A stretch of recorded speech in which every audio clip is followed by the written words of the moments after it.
It's time for the moment you've been waiting for. Da da da da da da da da. Da da da da da da da da da da da da da da da. Da da da da da da da. Da da da da da da da da da da da da da da. Da da da da da da da da. Da da da da da da da da da da da da.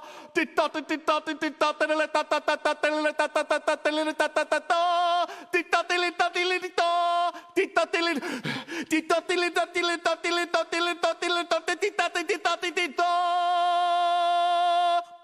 I'm ready. I'm ready. I'm ready. I'm ready. I'm ready. I'm ready. Hello, everybody, and welcome to Cartoon Chatterbox. Name chosen by IrishHuskie. Good choice on that one. Thank you. And no problem. And this one, I could not be more excited to talk about this one. For the cartoon we're discussing today is none other than SpongeBob SquarePants. Yay, winner of the poll. It is the most legendary 2000s cartoon by a mile, and the fact that it's still going today and people are still talking about it, it makes sense that this won the poll, I feel. It's basically the modern Looney Tunes. Right, I mean, yeah. Honestly, this has been so ingrained in our culture, specifically for our demographic, that I kind of don't even want to give any kind of analysis or rundown. If we could just fill the entire hour and a half with classic quotes.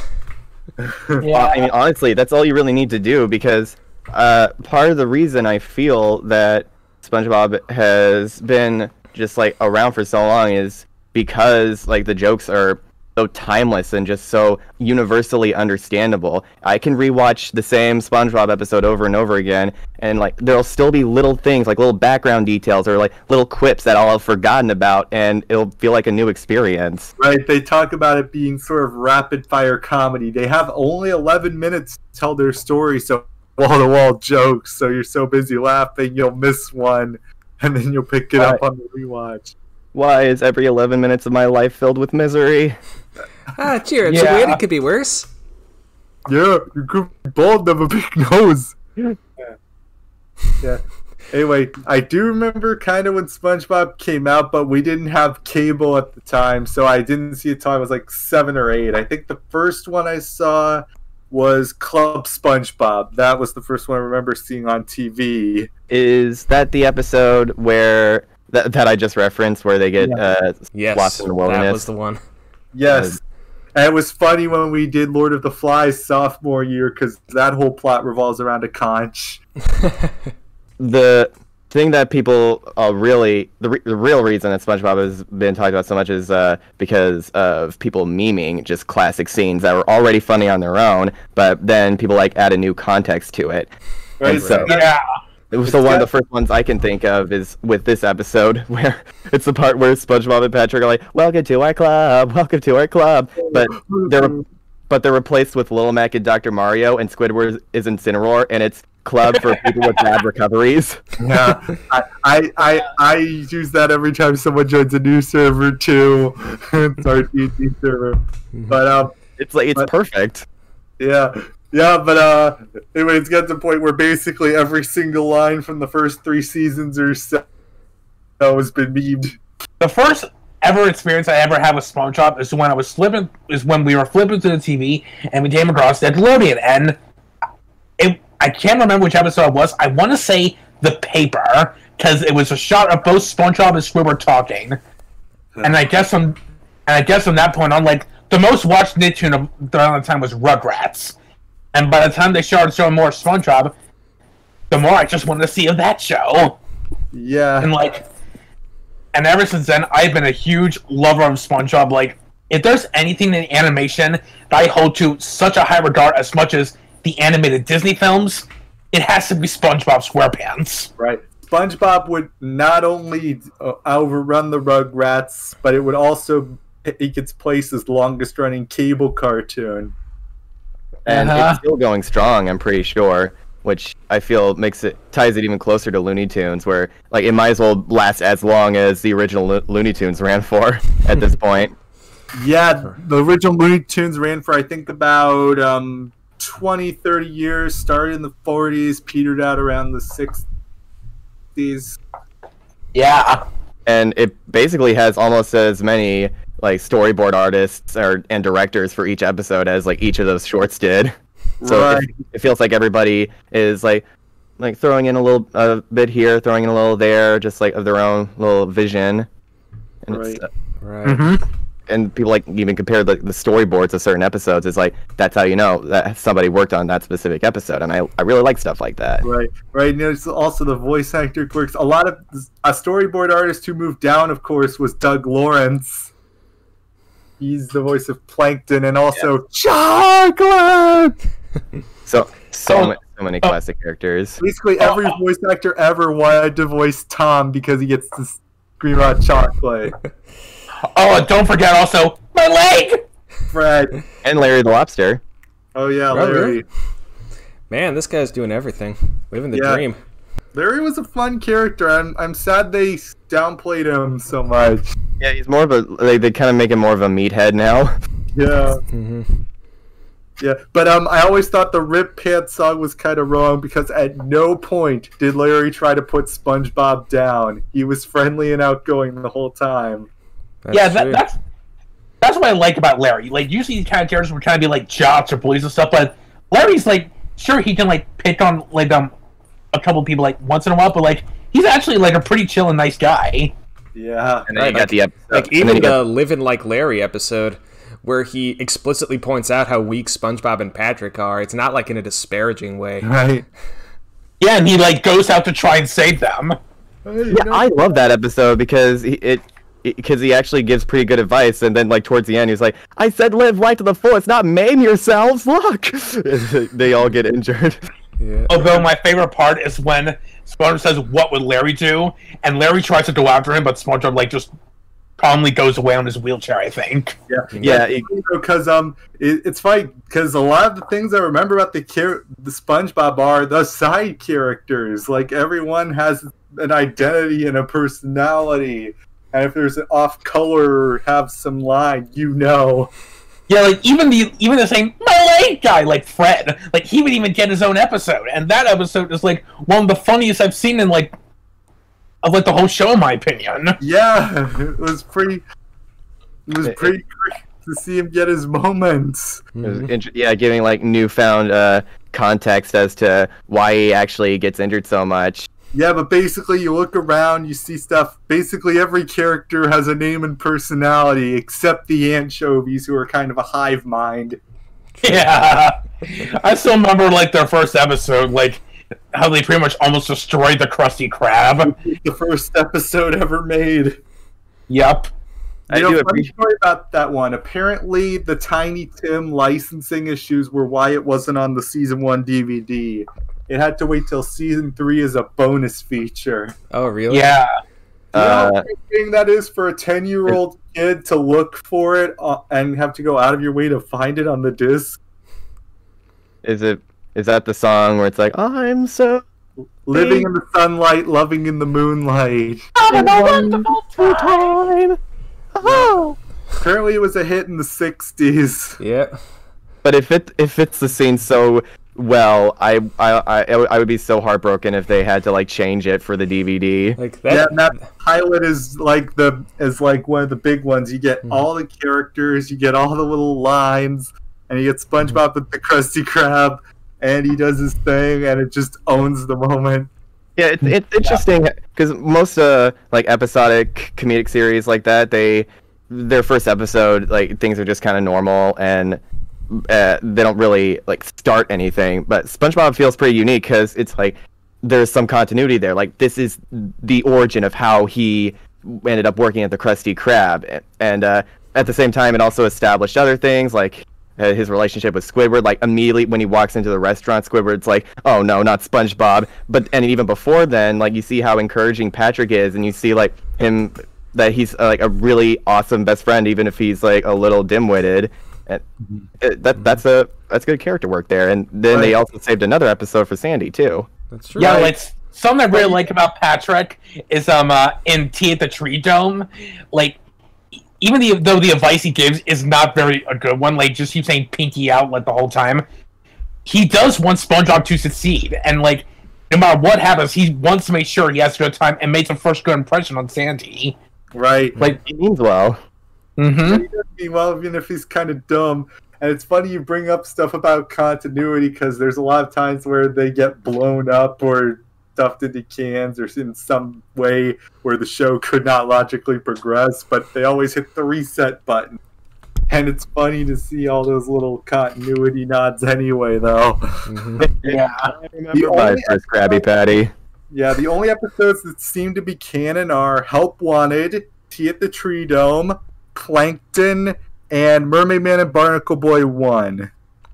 Oh yeah, like those are the ones where Like things where- actually continue on from there, and like they actually get referenced. Although Right. I was surprised. I think also Suds is considered canon because there was that episode where the mollusks Yeah, were he- attacking. Yeah, he directly references the fact that he had the suds at one point. Yeah. Like, wow, that was very altruistic and unique reference right there. Oh, Also, how about other- Bubble Buddy? Oh yeah, Bubble Buddy came back. And Plankton's pet Spot, also. Yeah. Yeah. But, and also But the new. here's a good example of an attention to detail. In the episode Hall Monitor, they show him a poster of SpongeBob, and Patrick screams every time, sort of a Pavlovian response. But they keep telling him it's just a poster. But eventually he would grow out of it. And then in Frankendoodle, in the third season, he'd say, "Take it easy, it's just a drawing." That is brilliant. Never had that connection before. Yep. It's like they waited 2 whole years to build up that joke. Yeah, I'm pretty sure that wasn't the intention, but it's fun to make connections like that. Yeah. Yeah. I mean, it does allow for that kind of freedom with just like how well written it is and how dedicated the fans are to those seasons. Yeah, and also SpongeBob really does capture a lot of the ideas of working situations. I like about 50% of what I learned about working an entry-level job comes from something I saw on SpongeBob. Same. Like something I really like about SpongeBob as a character, like in his job like Krusty Krab, even though a lot of people say, "Oh, that's just like a lousy job," SpongeBob of all people is still having the time of his life there, and he considers it like where he wants to be most of the time. Right. Which, like, dare I even say he's kind of like a good role model in a way. Yeah, he's the good calling for that. But I learned stuff about customer interference, about keeping up a positive energy. But honestly, I sometimes just feel like a Squidward most of the time. That's why when Emplemon made that video about why there will never be another cartoon like SpongeBob, I totally agree with him that the most important character of the show is Squidward himself, because it is so easy when you're working just like in general to turn into a Squidward, and that's what makes him so relatable. And you know, we should try to be a bit more like SpongeBob sometimes. Right. Yeah, like But yeah, adulthood is realizing you are the Squidward. yeah, something I always felt like we're SpongeBob when we're kids, but when we're adults, we feel like Squidward to follow him, to be like him, to have that much positivity and optimism, even when in his position. Right. That's why it's so the detail of SpongeBob being an adult as well is so important, and why it frustrates me that, you know, later seasons would kind of forget about that detail and make him act too childish, and it kind of like loses. Yeah, Nickelodeon originally did want it to be him to be a child and do stuff like going to school. They settled on driving school as a compromise. Yeah. It makes sense that he's an adult and still in driving school because he sucks at, well, boating. Right. Yeah, I always figured a SpongeBob to be like a young adult in some way, like someone in like his early 20s. Right. That's how I always saw it. I believe that makes the most sense. Considering sponges can live for centuries, and SpongeBob's already been Employee of the Month for over 50 years, maybe that would correspond roughly with his age. Yeah, that's my theory. How would you guys feel if they settled on one of the original designs and he was just like a friggin' like corkscrew macaroni noodle? I mean, yeah, he was loofah, like the kind you used to rub yourself in the shower. Right. Like, yeah, they used him as a literal like dish sponge as his suds treatment. I always love how, like, as soon as he, like, starts getting this treatment with the suds, when he starts getting, he just immediately starts going, woo! Yeah! Woo! Even Hans is the personality. That's pretty I remember that. You can give the sentient to. Like, the fact how they actually reference the theme song for him to appear when SpongeBob says, I know what to do. Who lives in a pineapple under the sea? You do! Yeah! Right. I still remember when I showed Star Giant that scene, she literally just said, what the fuck? I don't know if I've seen that one.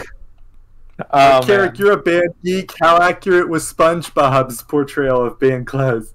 Oh my gosh, there is a good reason why Band Geek is one of the most celebrated episodes in our culture, specifically, and just in general. And cartoon, really. Yeah, just especially just lines like people talk louder to sound smarter, right? Correct. It's just like every now and then we'll find ourselves like playing a bit too loud and to like rally up the crowd, and our section leaders have to be like, "Okay, like guys, try to blend in a little bit more, sound like each other," and then we'll just go. And sometimes they'll be like, "But instead we play so quiet, no one can hear us." Yeah, and Patrick might have known more than we give him credit for, because I heard of this thing called the slime piano, where you hook up little blobs of goo and stuff to a computer, and you can press it, and it sounds like a keyboard. So mayonnaise can be an instrument. We're breaking new ground here. Yeah, but the important thing to know is some people shouldn't play with big meaty claws. What did you say, punk? Big meaty claws! Well, these claws are just for attracting mates. Bring it on, old man! Bring it on! I was just People, let's bring it smart and bring it off. I was just having a conversation with someone during I'm pretty sure the game yesterday, and they're like, that blue fish from SpongeBob is the most base character because he's always like looking to start a fight no matter what. Yeah, he's like ready to throw hands. He was also the guy who turned the town against that old man twice. Yeah. How many times do we have to tell you, old man? Highly young people. Oh, and he was also the one who like called SpongeBob out when he was doing this, trying to do a stand-up comedy. He like said like that his jokes sucked. Oh, yeah. What smells rotten and puts people to sleep? Not just gas. No, your act. I love that. Even though it's just a random bluefish, it's almost always D. Bradley Baker doing his Australian accent. Yeah. His name is Carrick. That's like number 4. It's what number 4 would sound like grown up. Oh, yeah. But anyway, Squirrel Jokes is actually a pretty topical episode because it shows how to make fun of everyone and not rely too much on one-note offensive stereotypes. Yeah, that's what I like about that episode. Like it says, yeah, it's important to laugh at yourself too much, but at the same time, there is a limit. I actually really admire the episode for that. Right. Yeah, it aged very well with today's humor. Yeah, it's like there's nothing wrong with like innocent jokes. Just like try to branch out. Don't like target. Because you guys know about like the English dub of Ghost Stories, yeah? Yeah, I know it. Well, because in an interview, Monica Rao was like, yeah, we did have a lot of offensive humor there, but it's like we tried our best to like not specifically focus on one group. We tried to like make fun of everybody. We didn't want to like leave anything out. Partisan, so to say. Yeah. It's like like sometimes it doesn't always age the best, but like I can respect that. One episode, I think that absolutely nails its subject matter, albeit maybe not for the best reasons, was The Bully with Flats. Oh, yeah. Just think about it. It's an episode where SpongeBob is targeted by a bully. He goes to other people for help. They either do nothing or actively make things worse. and then he gets in trouble when he either stands up for himself or doesn't even do anything. And that's just middle school in a nutshell, right there. Driving school is kind of weird. I agree with that. I once said this on Journal Entry, and I meant what I said. This was a better bully episode than One Bad Apple from My Little Pony. Oh, no question. I mean, not the biggest hurdle to jump, but you are right. Yeah, that episode just basically says, if you tell an adult your problems, everything will be fixed. I'm like, from experience, that is fucking bullshit. Oh, I know, I've been there too. It's just like, sure, sometimes it helps, but like they act like it applies to every single situation, and it's a lot more nuanced than that. Right. Yeah, totally. But zero tolerance policies, worst idea ever. Yeah, also what helps with the bully is that he's actually played by, a famous bully, Thomas F. Wilson, because he was also... Biff Tannen. For Back to the Future, Tom Wilson on SpongeBob as a whole is just always such a blast to listen to. So when I'm watching Crosses 100 Followers on DeviantArt, I say, "Welcome to the 100 Followers Club. How tough are you?" Yeah. Yeah. Another role that I think my favorite Tom Wilson role on SpongeBob is the Tattletale Strangler. That episode is easily in my top 10 favorite of the show. Yeah, it's great. I love it because you don't know what SpongeBob's planning. Either he doesn't know and he really is that dense, or he does know and he's just trolling the Strangler. And what makes it worse is it could go either way. I mean, at one point he says, "Don't mention it, Strangler." I mean, bodyguard. The fact that it's up to interpretation makes it so much better, and just back to the Looney Tunes again, that entire chase sequence of him just always somehow being one step ahead, and all the parachute somehow. Smart thinking, bodyguard. The Strangler could have been on that plane. I remember when I played Quidditch, they talked about having the right athletic shoes, and I said, "With these spiky cleats, anything's possible." Cleats? Oh, that's a classic. I forgot from that bully episode, there's that one joke I forgot about that SpongeBob was like, "Okay, Gary, I want you to look away." Then Gary takes out a camera. Oh, man. He also says, "Gary, there's something I want to tell you, but I'm too scared to remember what it is." I think my favorite scene... Holy crap, there are a lot of funny scenes in that episode. My favorite probably has to be the phone call with Patrick. That one's good. I'd like to place an order for delivery. Apparently Patrick went to community college. Who'd have thought? Honestly, just the camera work in that scene too, just it's slowly dawning on SpongeBob and him getting further and further away from the screen, until it just culminates in him running away, and then Patrick's like, "Hello, is this the pizza place?" Oh, speaking of, apparently there is a place in Chicago called Pizza Castle. Nice. Sweet. Really? Yeah, I've never been there, but I might have to go there sometime. From what it looks like, it seems like it's a family-owned business, and those always make the best pizzas. I think if I had to pick my favorite scene of the episode, it's when Flash gets into a truck accident, and SpongeBob apparently saved his life, performing CPR for 5 hours straight, even though he was fine. All right. Wow, I'm touched. I'll have to remember that when I'm kicking your butt. Those flowers for me? Yeah, that's SpongeBob, though. He's altruistic to a fault. Even his own bully he saved. Right. And you just gotta love how it's a banana peel that does him in, taking it to the most extreme. He doesn't have any real reason to target SpongeBob specifically. Just he was trying to be friendly, and I guess he saw some sort of I don't know weakness there, and is like, "Oh, this will be an easy target for me later." Mm-hmm. And just sometimes that's how it is, and it sucks. Mm-hmm. Yeah. One episode that I watched recently with a friend was the one where he's in rock bottom. That's right. And rock bottom. When I ran a poll on a different site of the best SpongeBob episodes, that one came in at number 6. I was surprised because I don't hear that one talked about. Not that it's a bad episode. I mean, it's a great episode, but I just didn't think it would be talked enough to be the 6th great episode ever. Competition's a little too fierce, I would think. It's like crazy how just this entire town just seems to have it out for SpongeBob, and no matter what, especially that freaking bus. Yeah,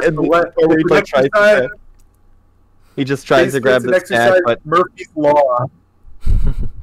He just when he trying to grab the snack, it revs the engine like according to how far in his hand is. Yeah. Oh, like when he's touching like the candy bar, we just hear like the pedal moving. I'm like surprisingly intense.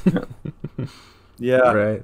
Yeah, SpongeBob is pretty, and everything that can go wrong for him in that episode does. Which What's makes that? the final resolution I can't funnier. understand your accent. The next bus to Bikini Bottom. Oh, why didn't you say so? Next bus leaves in 5 seconds. You know, that episode actually kind of terrified me a bit as a kid, because when SpongeBob says the line, "This isn't your average everyday darkness. This is advanced darkness." Yet another scene that's been turned into a meme. It's honestly, Yeah, whenever I blame this episode for my crippling fear of the dark as a kid. Yeah, like I don't think know. this I kind episode, of like the dark. It's comforting. like, Well, this I mean, as a kid, because you know the unknown. yeah, with all the episodes that actually scare me from the show, it was this episode, Hall Monitor, SB129, and my favorite episode of the show, Graveyard Shift. Those episodes actually all scared me. Oh yeah. Graveyard Shift. The one that scared me most was Squid's Day Off when Squidward snaps. Oh right. Oh yeah. Mm. I that actually one thought that was scared. pretty funny. Oh, one more thing about the rock bottom. Can I just say, like, what a dude, Patrick? He is such a homie, man. Even when SpongeBob got back, he still like went back down. He was like, "Don't worry, I'm coming for you, buddy." Like, dude, what a homie. We all need best friends like that guy. Right. Yeah. Yeah, funny about that is there was a recent episode where Nosferatu came back. Wait, really? Oh my I god. remember that. The Night Patty. Yeah, the Night Patty, that's the one. It was similar in tone. Technically, the character's name is Count Orlok, and he's based on Dracula, but Nosferatu is just easier to say, and it's a great thing. It's like that whole episode was just a punchline for that one joke. Right. Yeah. I'd say it was worth it. Yeah, it was great. The trash doesn't bringing, make the me flash laugh. singing, cash pinging. Slash, and you can just tell Roger Bumpass is trying his hardest to say #slinging slasher every time. Like you can tell he's trying not to flub his line. Right. Like the enunciation is deliberate. Yeah, Yep. something else I find really funny in that episode is when Squidward says in detail that he replaced his hand with a spatula, but he just says this. And then he got hit by a bus. Then, at his funeral, they fired him! Right, he just rushes it. Well, Squidward can regenerate too, so he could have shown that. Forgot. I'm trying to remember a time he's regenerated. Well, cephalopods are known to regenerate lost limbs. Yeah. Remember, Hillenberg's degree was in marine biology, so he knew his stuff, and he included those little references. They wanted to make Squidward's ink be a running joke, but they couldn't find a way to make it funny. He's only inked twice in the entire show. Pardon my anatomy. There was that and the checklist episode. And also, it was also in the movie, also, the second one. You know, It happens when I'm nervous. Yeah. Well, I mean, that one doesn't surprise me so much because it's like a mainstream kids movie. You got to throw in like a little toilet humor for the trailer. Right. Right. But at least it was at least important to the plot because they needed ink at the time. Yeah. How about that? Like a toilet joke that actually like served a purpose. Yeah. Okay. Yep. I'll give you that one. Biology. They have little quips like starfish really don't have brains. And Fingernails. most, You don't even have any fingernails. also, Plankton is the most accurately drawn of the creatures because he's based on a copepod, a type of miniature crustacean that is known for having only one eye. Yeah, like I first heard he was called like the first time they addressed him being a copepod was in a fortune teller episode. Unless you give a copepod the secret formula to the Krabby Patty, You will die? Hello? Did someone call for a copepod? When was that? Because it's alongside that, they do actually have some pretty smart jokes like that one. And one of my favorites is from Squidward the Unfriendly Ghost. Too hot. Toe Too cold. Toe loose slut truck. I don't. That one took me forever to understand. I still don't really know what that one means. Toulouse-Lautrec, he was a painter at the Moulin Rouge who did the Can-Can dancers. Oh, he was a Okay, he was a painter. Gotcha. Mm-hmm. Yeah. Speaking, my mom had to explain that one. What episode was that Copepod line from? It was from Lame and Fortune. It was when Mr. Krabs wanted to sell fortune cookies to the customers, but Plankton wanted to take advantage of it and sneak one in there. Very correctly call SpongeBob a peripherin in Sleepy Time. Oh, okay. I'll go for Gary's speaking voice. I kind of prefer when he sounds like Dr. Facilier from The Princess and the Frog. Oh yeah, he was Keith David with that collar. Yep.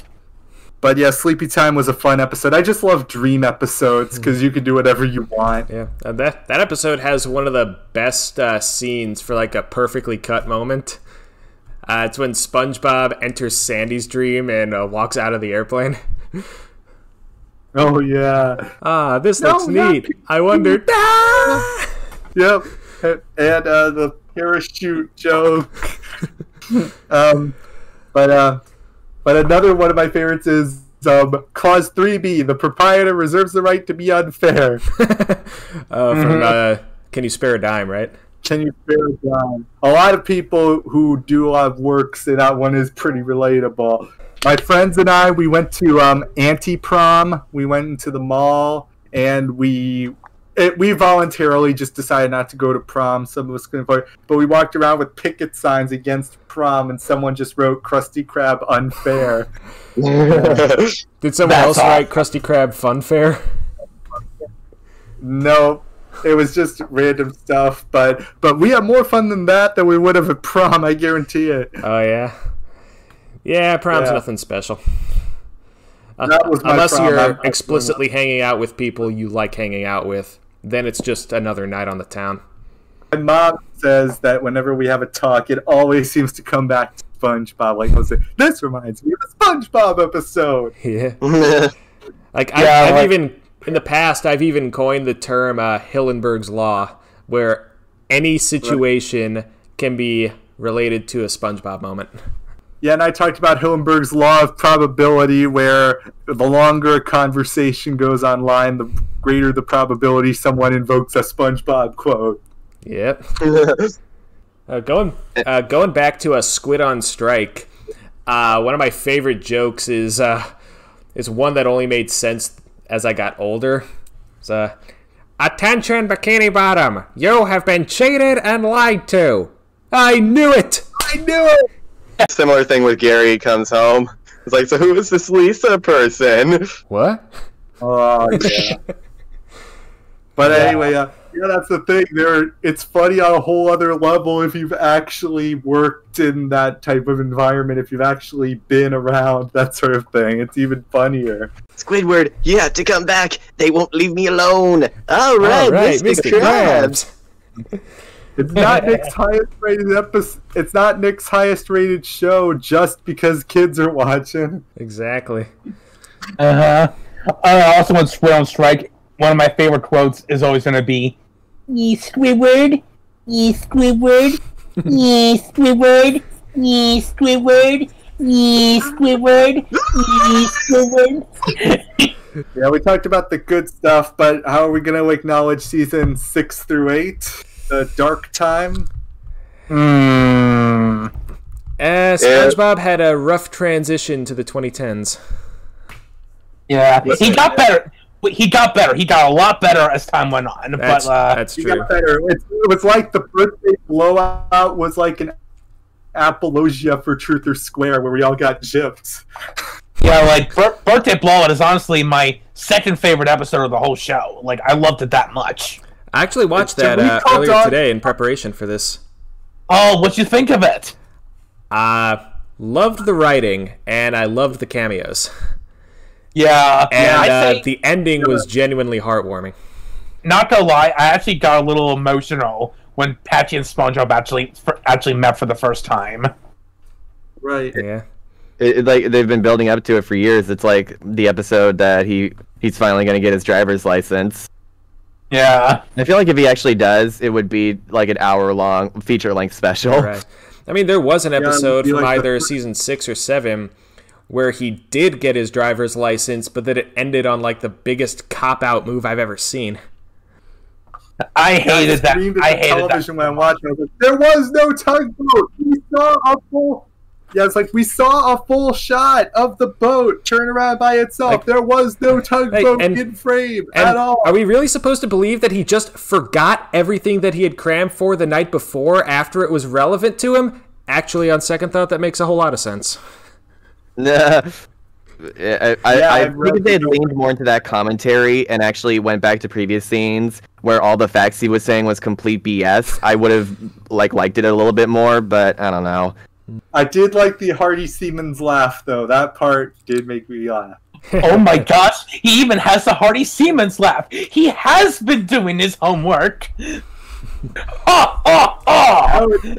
thought it was Apparently not. established also that SpongeBob does know the basics. He kind of knows what to do. It's just he gets the jitters. Right. Like, that's something Yeah. established in the very first boating episode. Yeah, because he answers all the questions perfectly. Because I mean, at this point, he's basically got it by muscle memory since he's taken the And also- oral test so many let's go times. for a second. And also, let's talk about this. Patrick is a driving savant. He is dumb in almost every other regard, but when it comes to driving, he's amazing. Mhm. You'll recall in the season 5 episode, he passed his driver's test on the first try. Right. That's one of those instances where the whole status quo thing, going back to normal at the very end, I kind of like it because they told a very good joke. Like, so why doesn't Patrick drive a boat in any other episode? Well, it's because he threw it away since he thought when the gas meter gets to E, it stands for end. Right. Right. But Just threw again, it though, away. it's pretty funny just to see him be an expert on that one thing. Mm-hmm. But I play all the Nicktoons games, Nicktoons Unite, Battle for Volcano Island, Attack of the Toy Bots, and Lobster Doom.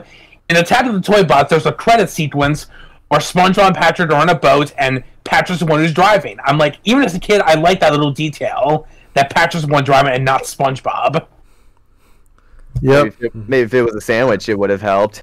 Yeah, I think personally the sandwich is kind of like a moped. It's like a public resource vehicle that doesn't need to go on the big roads. But it's a cartoon. What am I saying? It's a cartoon. Cartoon.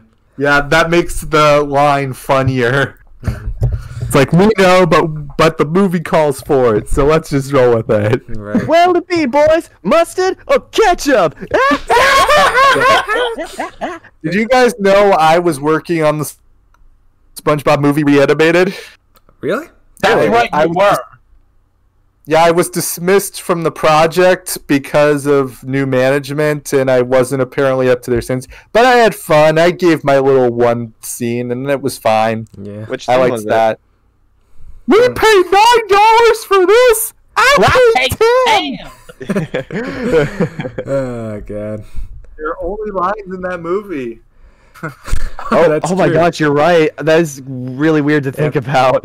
Except for the short little exclamations during Goofy Goober Rock. That's true. Speaking of, I love how Goofy Goober Rock is like a parody of a Twisted Sister song, and Twisted Sister had Dee Snider, who also did work on SpongeBob. Oh, really? I remember when I saw that movie, Goofy Goober Rock, that was all I would sing, just like to myself all the time. And my dad Yeah, and showed also- me, my dad showed me the And music people- video for "I Wanna Rock" because he wanted me to know where it came from. And I was like, oh, that's cool. Yeah. I kind of knew it was classic rock, though I do love how SpongeBob sampled a song called "I'm Just a Gigolo." Oh yeah. That might have been why they cut it out from the soundtrack version. Maybe. right. Yeah, probably. SpongeBob movie soundtrack had Avril Lavigne, Wilco, Flaming Lips, Prince Paul, and of course, Ocean Man. Yes. Yep. Ocean Man. Take it by the hand, leave it to the land. Oh, and yeah, also Motorhead did a full version of You Gotta Swim. They did a recorded parody of one of their own songs. That is amazing. Wow. Man. Oh, that whole scene was great. Yeah. All bubble-blowing babies will be beaten senseless by every able-bodied patron at the bar. DJ, turn it up louder! God. That was Thomas Wilson again. Yeah. Yep. We got the Hoff to do it. When I was a kid, I don't think they were expecting any kids to like understand that reference. I just really liked the idea of just this guy being a boat and just like coming in. Even SpongeBob and Patrick are like, "Who are you?" And, like, I'm David Hasselhoff. Hooray! I think I saw behind the scenes where they made like the fiberglass David Hasselhoff. And someone else told me SpongeBob jumped the shark the moment he was launched from David Hasselhoff's pecs. Yeah, they talked about SpongeBob promoting the gay agenda. That scene didn't help. Those people. They do not speak for us. No, they don't. I just think it's so funny they jumped to that conclusion. I think you'd have to go really deep into that, like, beautiful mind territory. And I don't think SpongeBob is the kind of show that you're supposed to take it at face value. It's like, it's here to tell rapid-fire jokes, make you have a good time. It's not trying to do anything else special, and I think that's part of why I gravitated towards it so much as a kid, because it was, like, just like simple, like comedy in its purest form, and I really appreciated that. Characters that go on about SpongeBob, Patrick, Squidward, Sandy, they're all just so lovable and lifelike. Talk about Sandy's transition to a scientist being kind of jarring. I kind of see why, but at the same time, Sandy's Rocket was season 1. That's true. Yeah, it just, I don't know. I don't mind it too much. I just, I kind of wish we'd also get a few more moments about life back on Texas, you know, and we kind of like lost out on that side of her personality. Mm-hmm. Yeah, right. Although one of my favorite episodes as a kid was Pressure, simply because I loved the transition to the art styles, just to see them become the puppets. I would replay that whole scene over and over just because I liked seeing the switch. Mm-hmm. Yeah, it's unique. It's really interesting. I love how accurate SpongeBob, Patrick, and Mr. Krabs look, but they still give a funny face to Squidward. They're like, and he comes up and they're all just silent, and he's like, "What?" And they don't even try with Sandy. She just is a puppet. It's like, oh my gosh, she actually did it. How long do you think she'll last? Sandy's a girl? That kills me every time. I honestly believed it was a Metroid reference at first, but I think it's funnier as a throwaway line. Yeah, you know they actually had a deleted scene in the first movie where Sandy would SpongeBob, Patrick, after they defeat the Cyclops, they actually run to Sandy, who's actually more lifelike, and they're first horrified of her. Really? They're they run out of Shell City and like, oh, where do we go? SpongeBob, is that you? Well, Sandy, what do you do? Ah! Mother, Sandy, where are you? Save us from this monster! No, it's me, guys. This is what I look like on the surface. And Patrick actually throws up. But that would be a continuity error, though, because Pressure did take place beforehand, so they would have seen Sandy on land already. True. Yeah. Plus, I mean, honestly, David Hasselhoff is just such a legendary scene. It would suck to lose that. Right. Mm-hmm. Everyone in SpongeBob movies had an interesting cameo. The first one had Hasselhoff. The second one had Antonio Banderas. The third one had Keanu, who just did not even care.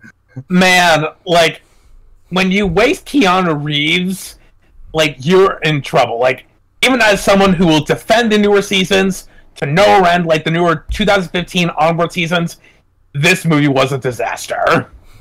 It just it sucks to like it happens whenever people like get Keanu Reeves, and the joke is just, it's Keanu Reeves. Look at him. He's the cool guy. But that's it. They don't like play to his strengths as an actor at all. It's just like, look, we got Keanu. It's just like, look at it.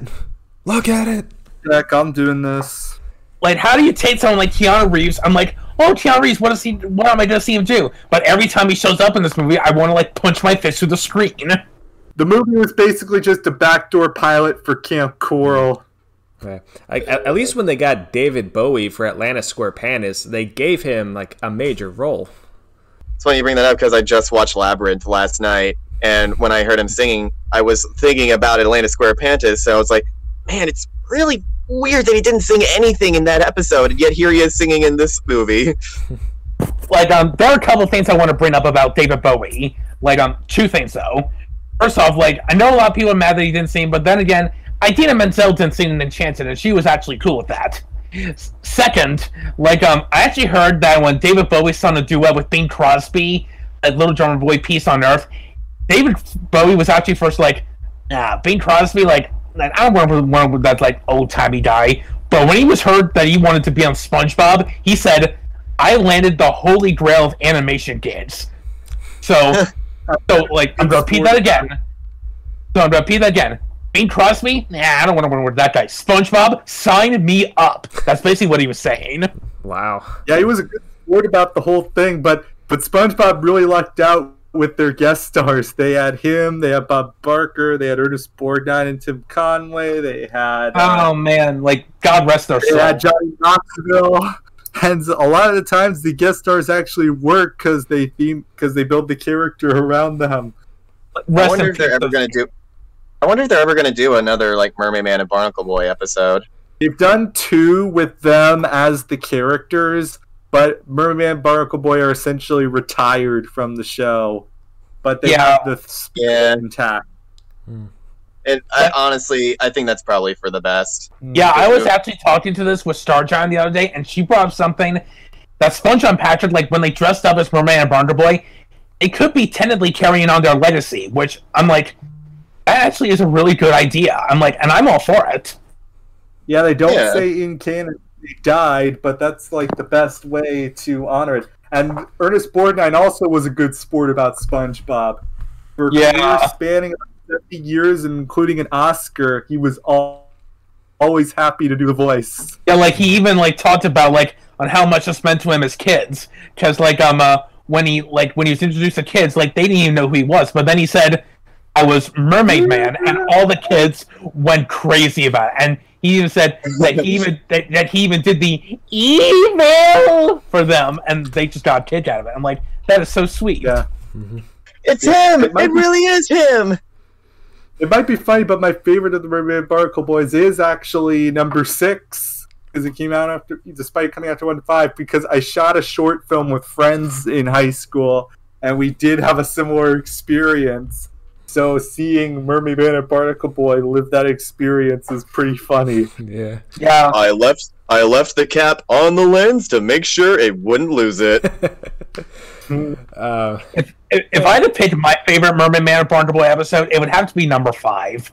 Like, that one I think was just the most fun. Like, seeing all the characters with superpowers was just so awesome as a kid. And I feel like it also had the best jokes. Yeah. It's the best Fantastic Four movie. The power's all in the costume. Why else do you think we run around in colored undies? I can think of 3 good reasons. Who was that guy? Who was the live action guy that they got? Who was that actor? Looking it up right now. Yeah, that guy was a blast. Martin Olson is his name. And make a point, the place where it's like, ow! I just love how later, when everyone's just doing their end of the show laugh, he just comes in after making out again. Yeah. With himself. Okay, I'm looking it up. His name is Martin Olson, and he also sang the Your Old song from Midlife Crustacean. Awesome! Yes! Must be a worker on the show, because you know who plays the rim shot in pre-hibernation week? You know who does the drumming? Who? Aaron Springer. Oh, really? Yeah! Aaron Springer. Yeah! That's awesome. I thought it would be funny if they gotten Pantera's drummer, because Pantera did the theme song, the intro music. Dimebag was still alive, so he worked on SpongeBob. Ah, that's true, man. Who was that? Dimebag Daryl, guitarist of Pantera. He died in a on-stage incident. Ouch. Yeah. What episode was that he worked on? Pre-hibernation week. Pre-hibernation week. He did the metal. That makes sense because the music in that episode is so good. Yeah, but Aaron Springer did the rim shot. I thought that was funny.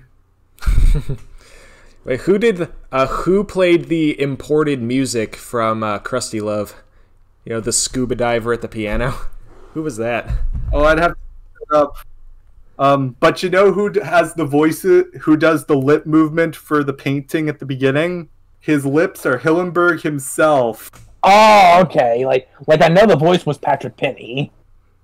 Yeah, the voice is Patrick Kenny, but the clutch cargo, but the Incredibles thing with the lips, that's Hillenburg. He also did awesome. Potty the Parrot. Which episode was that? With the clutch cargo thing?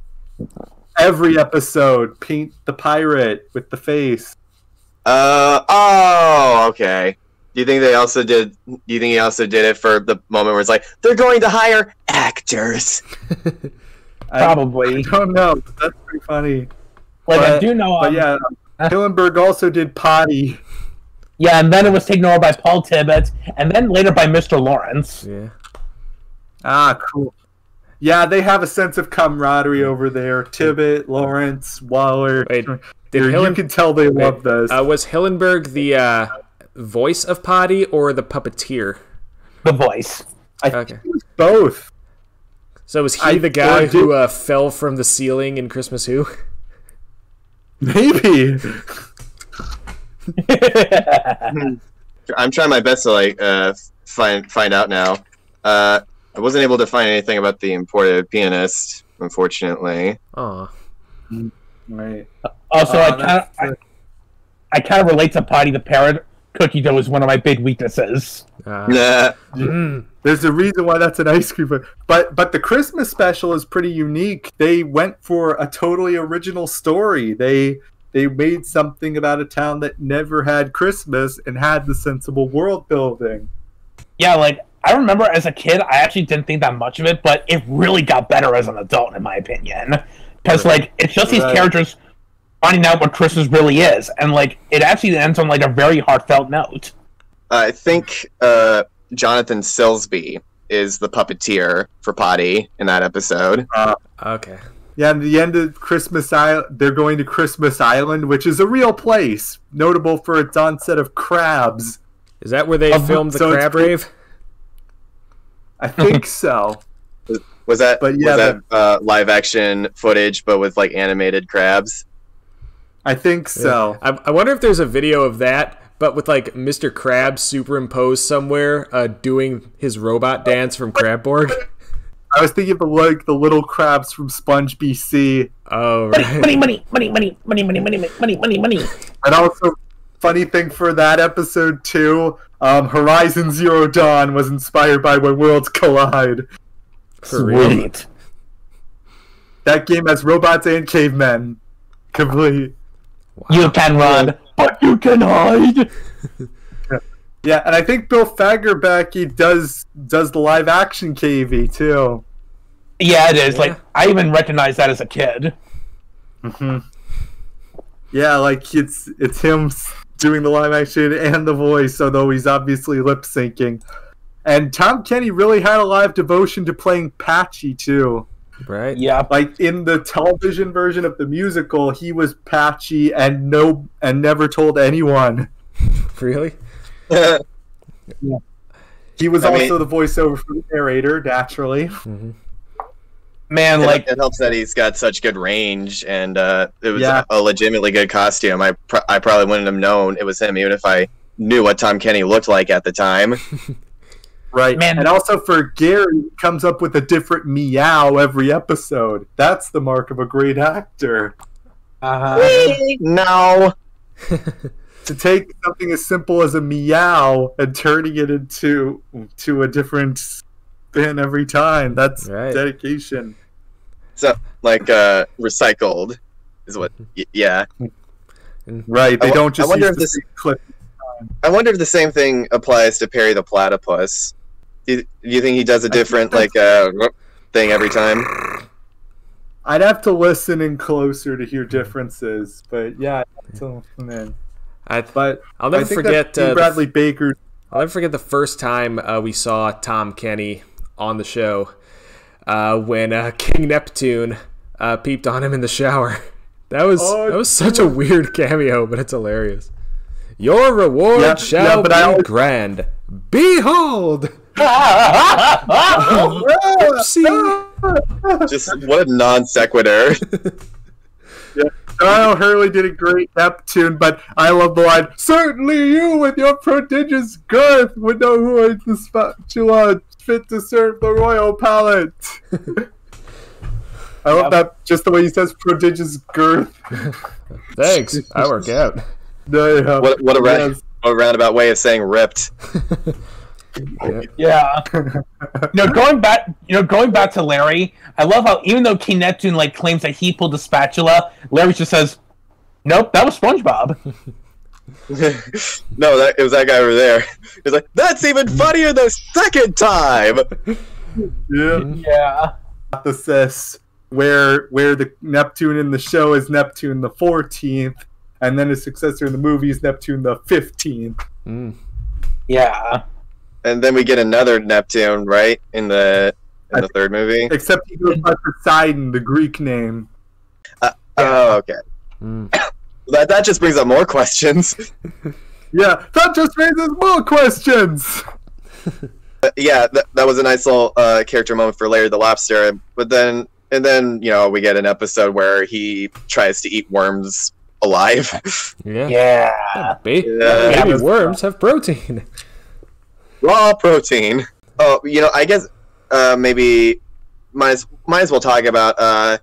Do you guys have any least favorite episodes? I do. Squid Baby. I have one, and like a pal for Gary is the obvious one, but it's also the correct one.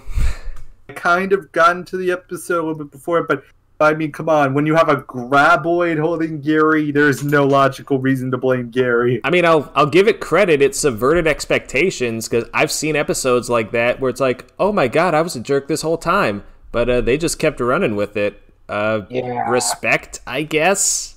Yeah, for me, though, for some reason, Smooch as the Bikini Bottom is the one I hate the most. I totally feel you there. That one's the most boring.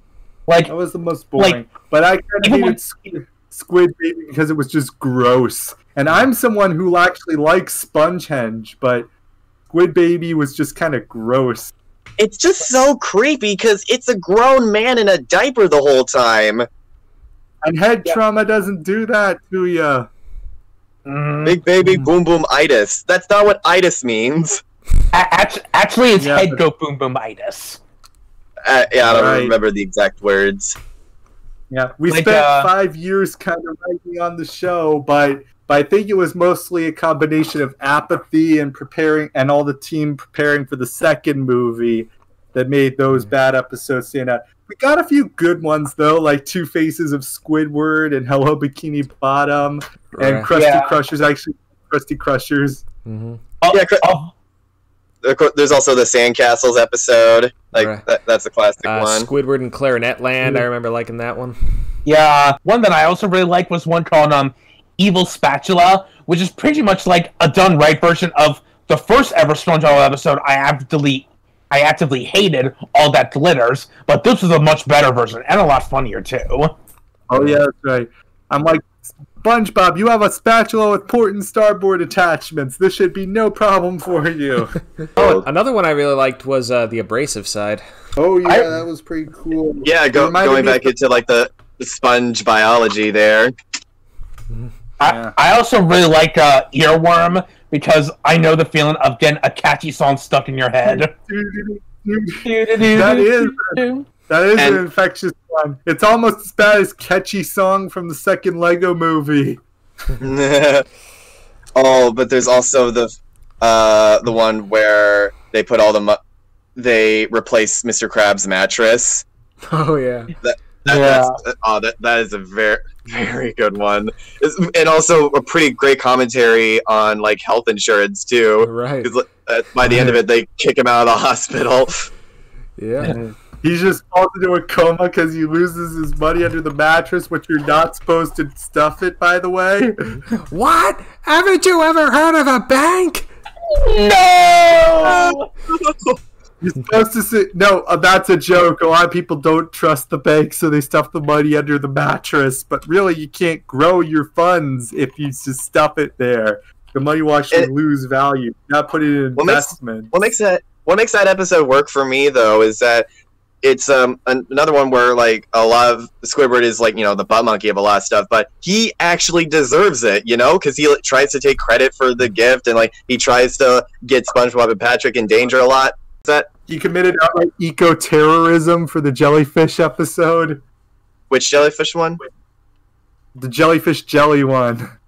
Ah, yeah. Oh, yeah. More! I don't know why people were afraid of more crabs. I thought that one was funny. Oh, it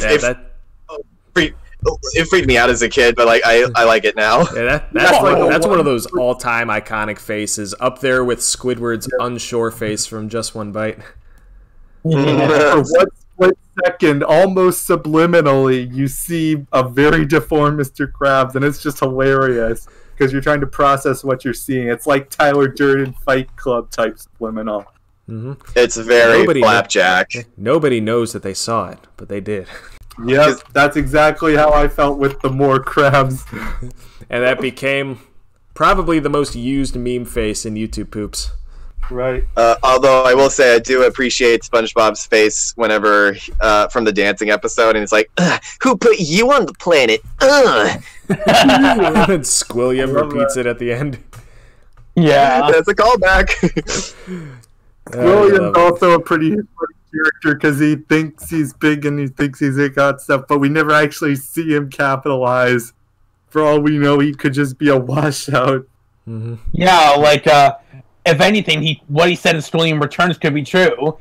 I just wanted to impress you because I'm a cashier too.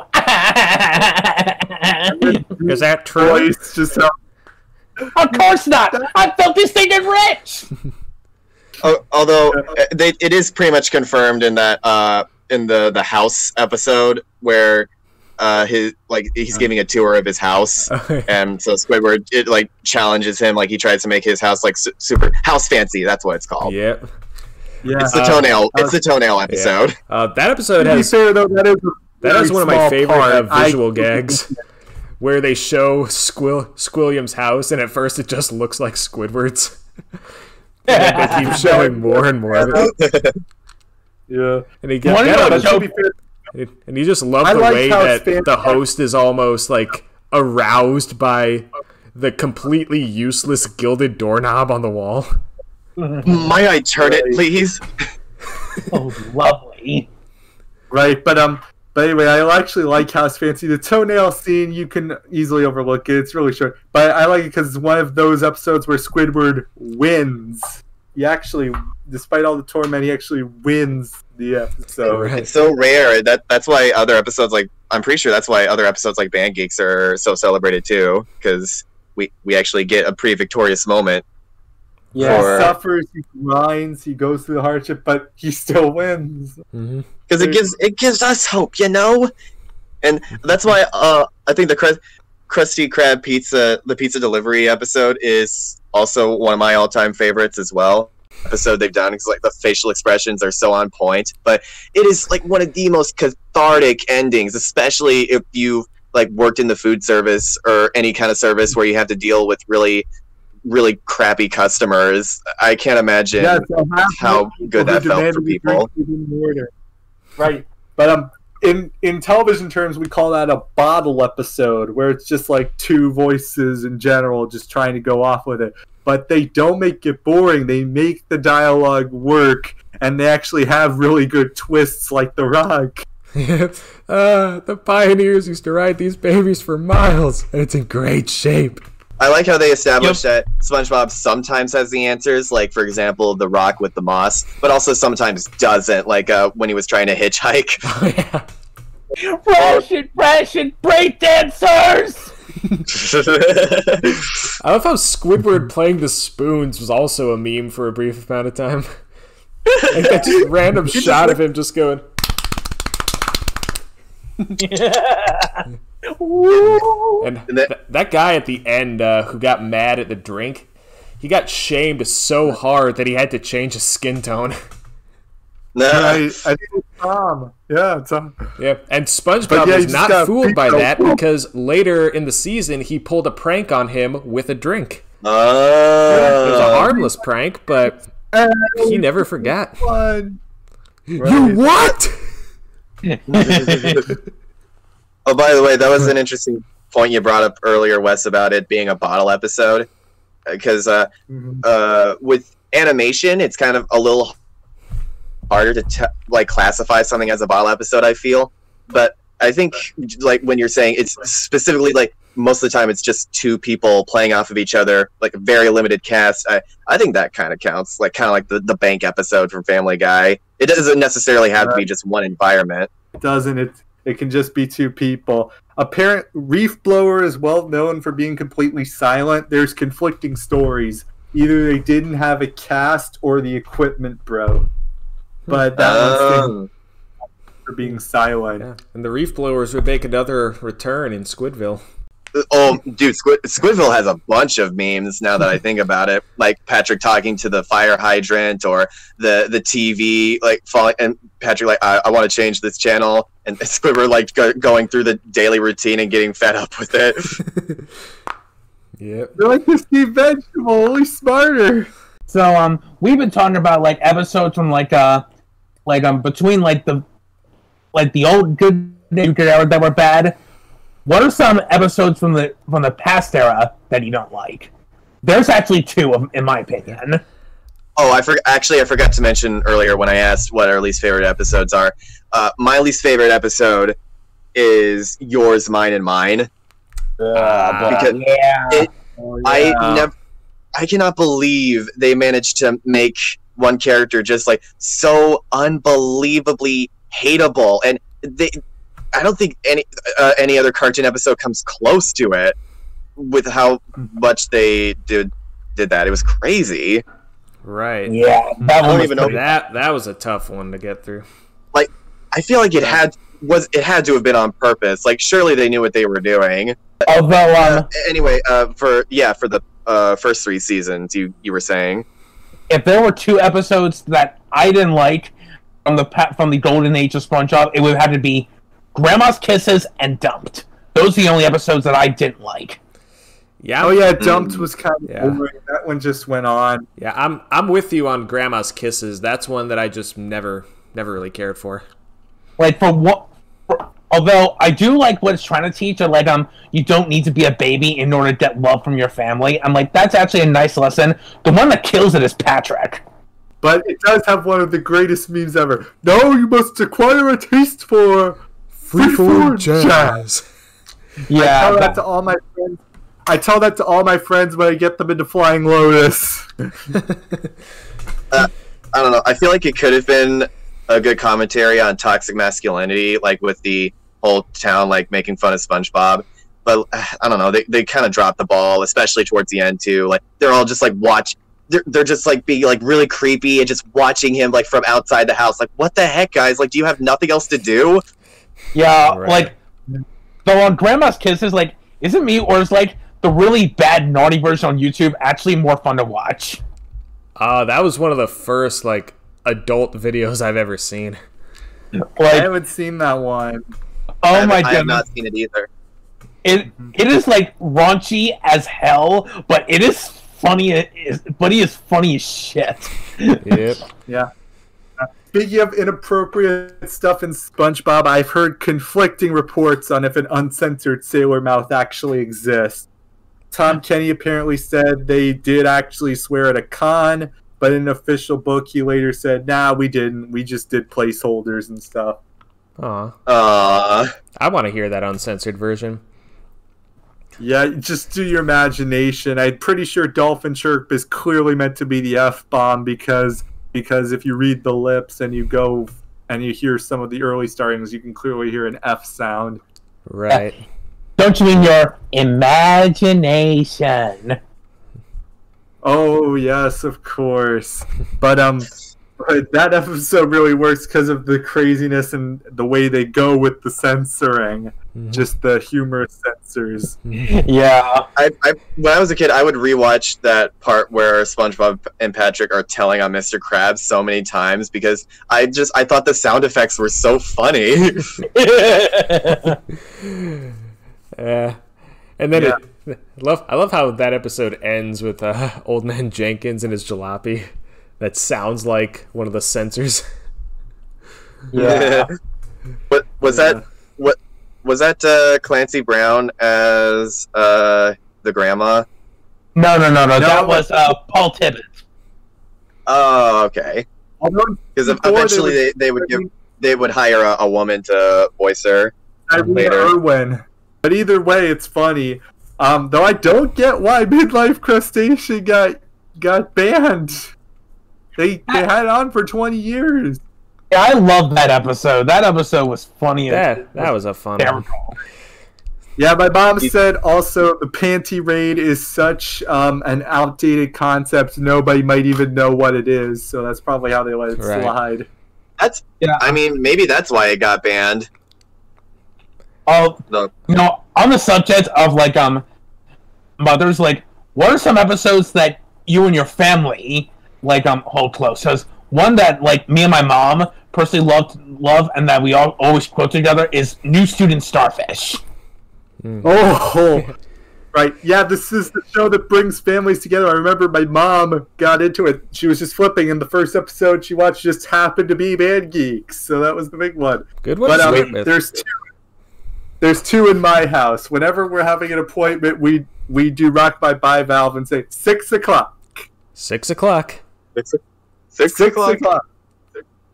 Yeah, so whenever we gotta do something, we gotta repeat that. But the other one we always do is Culture Shock. My mom really kind of resonated with the ending of that, where Squidward is doing all this stuff, dancing, discoing, going crazy, and then SpongeBob mops the floor and everyone cheers.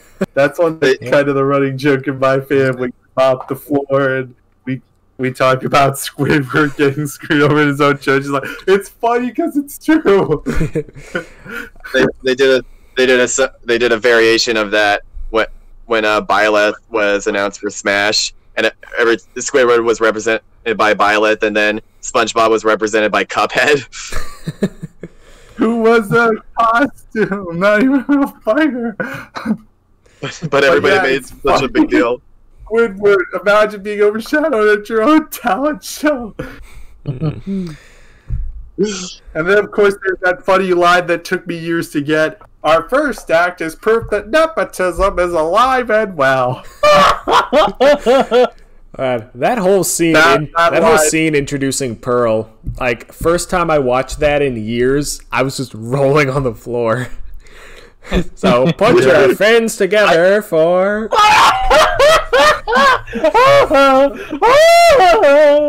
Put your...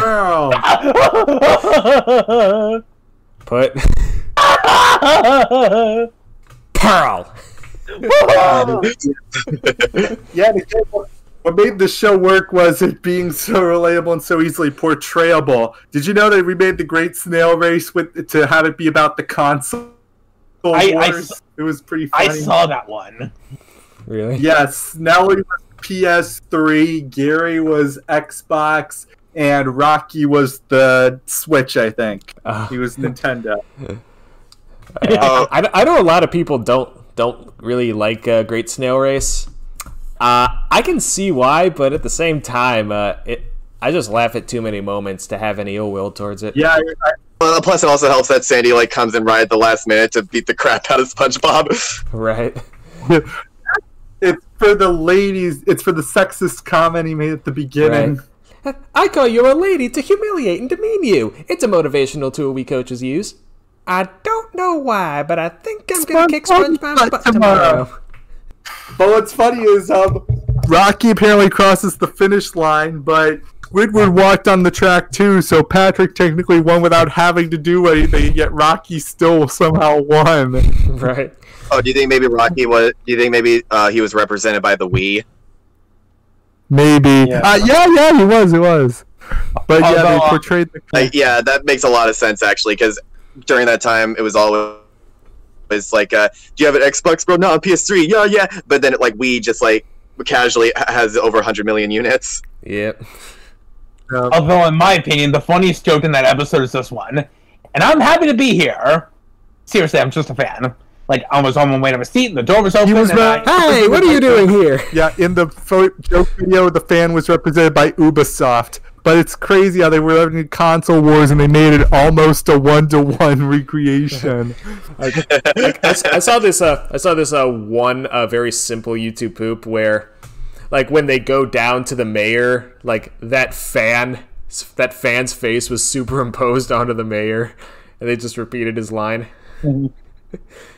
I think it's Peterson. I think Peterson was the guy who got in the booth. I think Matt Peterson. Yeah. Was he the guy who felt a disturbance when SpongeBob ate the snail po? Yep. Most important meal of the day, serving it up Gary's way. Woo! Yeah. I've been feeding this stuff to Gary for years, and I have no idea what it tastes like.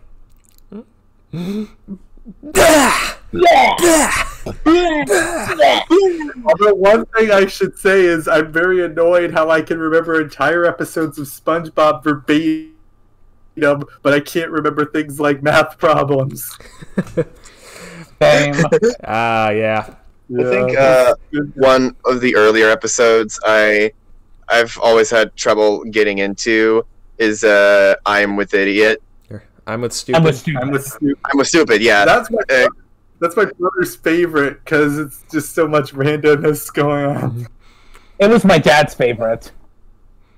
I like the jokes, I really do. I just I don't know. I can't really get behind the parts where they take it too far in making fun of SpongeBob. It didn't really gel with me.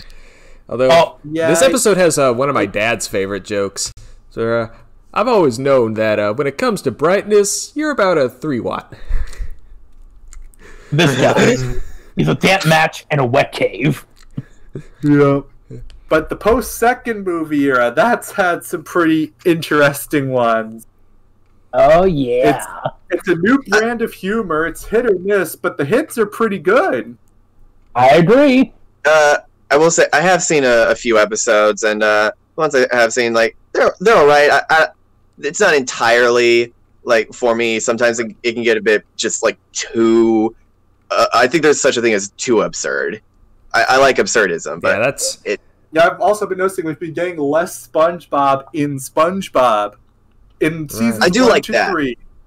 Yeah, in season 1 to 3, the episode where SpongeBob appears the least is Plankton's Army. He has 3 lines. Yeah. In Mall Pearl, he has 1. In Whale Watching, he's a prop. He just makes laughing noises because he's used as a deterrent. And but the episode that has the fewest SpongeBob, Lockdown for Love, a 2-second cameo. Really? Wow. Mm-hmm. He's jogging with Larry. That's if I were to bring up one of my favorite post second movie SpongeBob episodes, it will have to be one called The Krusty Bucket. In the episode, Plankton makes a fusion of both him and Mr. Krabs, but then it soon gets the upper hand as he takes over both of their restaurants, forcing them to work together. That fusion was a thing in the fandom long before. I think it was used in a Nick promo once. Yeah, and I'm just it's definitely my favorite Plankton and Krabs team up against someone plot, but the voice Plankton Krab is really good. I was actually confused, is that either Mr. Lawrence or Clancy Brown? Because the voice was that great. It sounded both like Mr. Krabs and Plankton. It was Clancy Brown. I'm but he nailed it. He legit sounded like a cross between Mr. Krabs and Plankton. It was astonishing. Wow. Nifty. Yeah, it's kind of weird. Clancy Brown is known for voicing the bad guys. In this show, he voices a guy who's not exactly good, but he has some good moments. Yeah. Right. It's definitely a lot more lighthearted than what we're used to from that guy. He's also the ad spokesman for the Home Depot. Oh, really? Yeah, you hear that voice? You can do it. We can help. That's him. Huh. Yeah, Nice. and he also had a prominent role in the #1 movie of all time, according to IMDb. That's right, The Shawshank Redemption. he was also the original voices for Cortex and Uta Uta from Crash Bandicoot.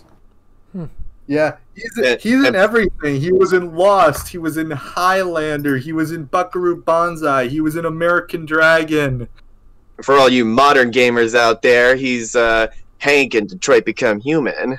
Where that's a full-on motion capture performance, and like the character actually resembles him. Yeah. If they need a guy with a deep, gravelly voice, it's him. But it's funny because even though he usually voices the villains, a lot of people work with him and say he's one of the nicest guys ever. Yeah. One of my favorite roles from him that isn't Mr. Krabs though is Red Death from the Venture Brothers. That's pretty cool. Because it's like a super intense like guy whenever he's on the job, but he's also like a family man too. And he's like very wholesome like to his wife and kids. It's like, I like juxtaposition and stuff like that. And it's probably honestly pretty resembling of Clancy Brown himself, because like whenever he gets behind the microphone, he'll like tap into his like villainous like persona, but then like once it turns off, he's like super friendly, and Right. That's cool. And also again, pretty interesting seeing Plankton and Krabs team up, and that episode Friend or Foe, pretty cool. Seeing how they were once allies, but they diverged. honestly, that's all too. I feel like stuff like that is all too real. Like sometimes like, we drift apart. Like we, even like the closest of friends, like they can have differences that it doesn't last forever. Like it's a bit too real for me. But that's the thing. There's sort of like an intelligent thing. There's heart and there's humor in SpongeBob, and that's a part of what makes it tick, because it hits you. It feels real, even though it's so crazy. I also like how in the newer episodes, Bubble Bass actually comes back in a couple of them, and he's like the main character in some. He hasn't been around since season 1. And I felt like he was such a wasted potential for only having one episode with lines. If you want to see my favorite episode of him, it's one called Bubble Bass's Tab. I even posted a clip of it on Twitter this morning. I saw that. I saw that. Bubble Bass was clearly influenced by the comic book guy, but he's at the same time his own thing. He's more of a revolting slob. Carrick, what did you think of that clip I put up? Yeah, it was pretty good. It's still like a little of my problems where like the animation. I will say this: it's very fluid, but it's also like a bit too fluid for me. It takes like a little getting used to. Yeah, I liked it. I brought this up on Twitter in a few bursts, but I'm actually not a fan of the animation in the newer episodes. I feel like it's trying to be a little too much like the Looney Tunes, and I feel like even the Looney Tunes had some kind of restraint on the animation itself. Yes, whereas exactly. This one is kind of going all out all the time, and I feel like they just need to dial it back a little bit, because the jokes, as they're written, they land well. It's just a matter of actually watching them that keeps me from getting fully invested. It's like I have tons of respect for all like the storyboard artists and the people who worked on it. Like it takes a lot of effort to do scenes like that. It's just like the execution's a little weird. Right. Having less and less SpongeBob and using less as a crutch, that's also kind of a good one. A lot of people see Girl Pearl because that's a more reliable Pearl episode. Like, I personally really like the newer animation style. If anything, it kind of reminds me of something like seeing like Bob Clampett's cartoons, like for Looney Tunes. He was known to be like the really wacky director when it came to his cartoons. Like he created Beaky Buzzard and was also the original guy who created Tweety Bird. Right. But I can kind of me personally, I'm a little bit more mixed on the animation. I can kind of feel it like trying to be a little closer to the first movie.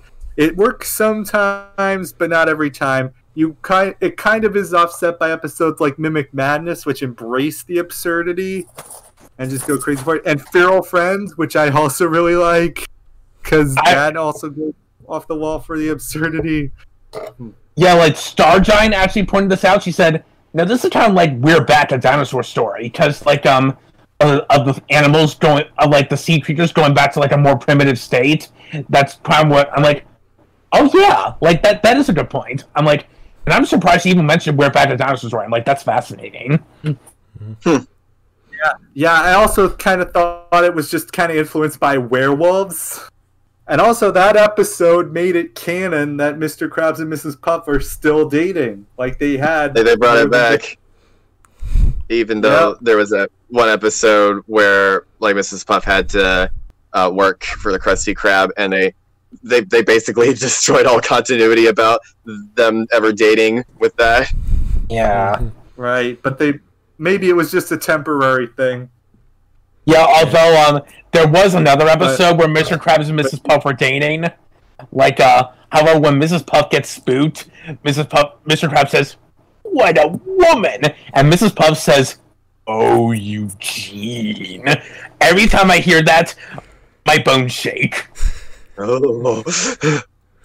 That was pretty funny. Also, I realized the hard way how expensive dating can actually be. Like, costs will get high really fast. We're not talking about this or this. We're talking about this. No, I'm thinking more like, I don't get it, Mr. Krabs. How could you spend $100,000 in one night? Yeah. Well, they must have made bank from the chocolate. How much does Tom have? I remembered another one that's a classic to me. Snowball Effect. That's my Christmas episode, honestly, whenever the holiday comes around. Like how seriously they take the snowball fight, and then even Squidward gets into it too, and he just builds that gigantic fort, and it's like basically fighting himself. The possibility of an aerial attack. Meanwhile, SpongeBob and Patrick are just like chilling out in his house. There's just this random ass tree at the very end, just dropping snow on Squidward. My favorite scene in that is the one where SpongeBob hits Patrick with so many snowballs that they just fill his mouth. I was trying to tell you that I was choking on the snowballs, but then it turned into water and I swallowed it. Fascinating. Now, where was I? And then he has to go. Can I use your bathroom? No. Please? Please? No. Please? Don't use your own bathroom. No. Please? No. Please? Okay, go ahead. That's okay. Also, I felt That's like okay. pointing this out. Also, I felt like pointing this out with the intro section. The first video I can recall watching on YouTube is Whale of a Birthday. Really? You could upload entire episodes on YouTube back then and not have any repercussions. But those were since the I days. think that was a DVD that went on there because it was like the lull in season 4. But they went on, and I watched that episode, and it was hilarious. Squidward imitating Boys Who Cry. Squidward invented twerking.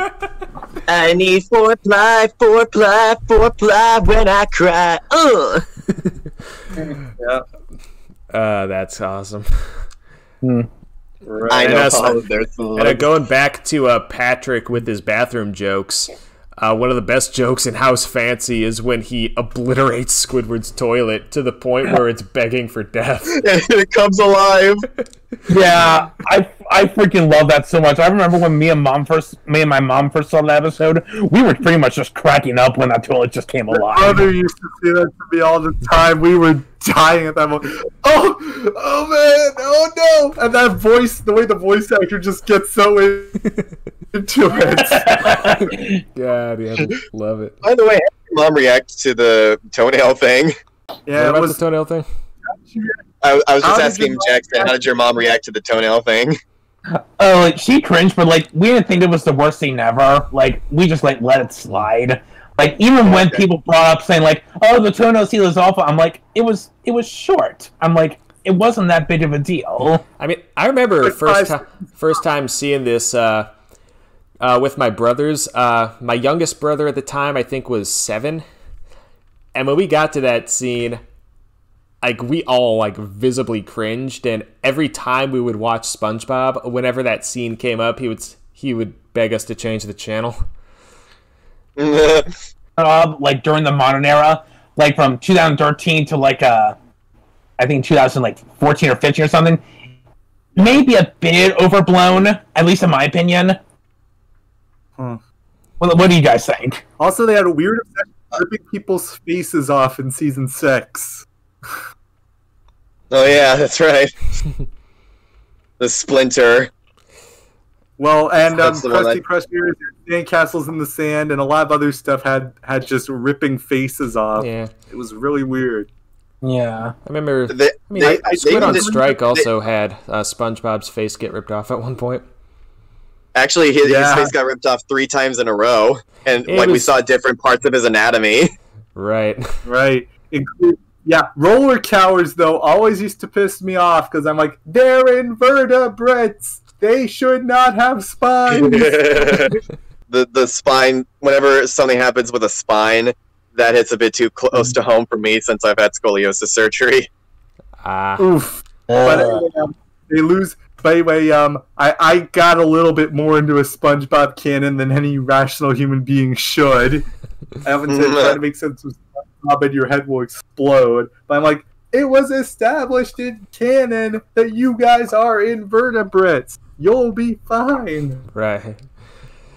It would have. I think the scene would have been funnier if it ended with them being like, "Oh no, our spines! What happened to our spines?" And then somebody said, like from behind, said, "Aren't you guys invertebrates?" Oh yeah, let's go again.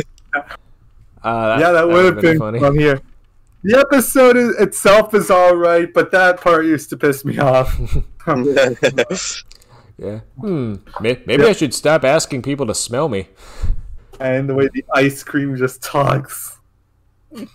Yeah. It's all these little sight gags, it's the little things that make the SpongeBob. As of this recording, we are on yet another hiatus through season 14. I think it's because of the spin-offs. I think that's why I kind of fell off from SpongeBob around season 5 or so, because they took too long. Doesn't season 9 span like 3 years? Season 9 goes from 2012 to 2017. Huh. Yeah. And that's including a movie in the middle. Yeah, to put into context, Pie Guy Rules retrospective series began and ended while season 9 was airing. Wow. But he did do season 10 after, but he got caught up while season 9 was airing. Like Yeah, my question is why split up season 9 like that? Why not just have the part after Sponge Out of Water and just call it season 10? Yeah. Like, although in the movies, guys, like, what are your quick thoughts on movies? Like, for me, love the first one. I like the second one, hate the third one. Love the first one, haven't seen the other 2.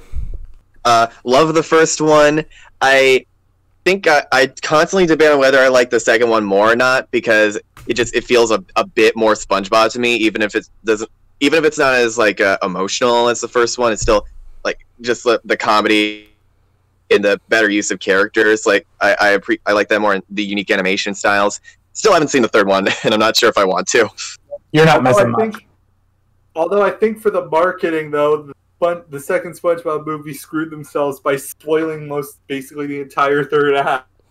That marketing is like so stupid, because like it was clearly like only CG films are like profiting these days, so we gotta make this look like a CG film, even though it's like 20% of the movie. On the other hand, Although, they know people are going to see it anyway because it's SpongeBob.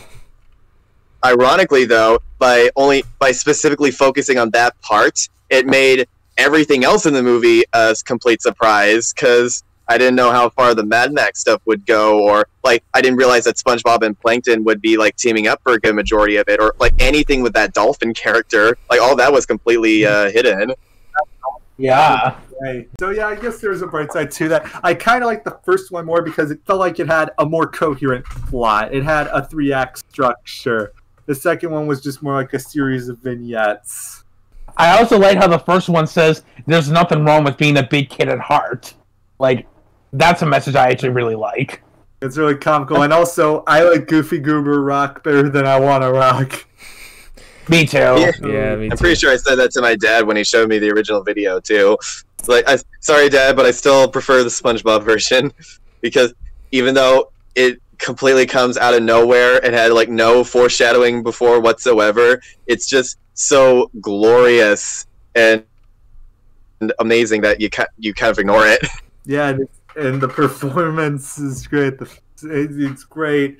And just the way that SpongeBob and Patrick have that sense of camaraderie and balance.